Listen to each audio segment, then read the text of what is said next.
of course, UFC 214, the headliner was John Jones.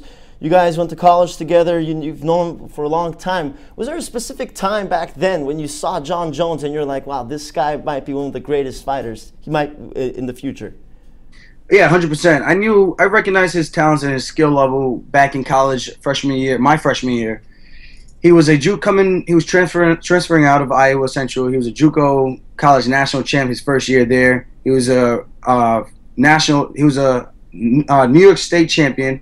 And I saw him throw around these All-American guys who were in the room, and I was like, who the hell is this guy? I had no idea who he was. I was new into the sport of wrestling. I started in 10th grade, and right away I recognized his talents. And we kind of clicked where he was showing me some stuff just because we had similar body types, and we spoke about a few things. He was like impressed by how fast I was able to pick up the sport, and so he just showed me a couple things.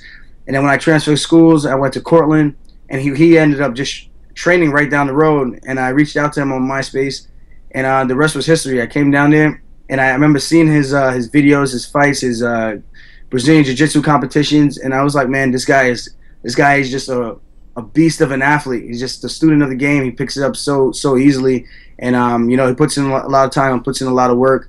And once I saw that he was training and he was on his way to the UFC, I knew. I was like, man, I think I could do exactly what he's doing, and I think I could have just as much success that he's having. Well, first of all, I'm very surprised by that MySpace reference just now. It's been years old school. since I heard about that. It's very old school. That's pretty cool. Is there anything in particular that he taught you while you were training to be a professional?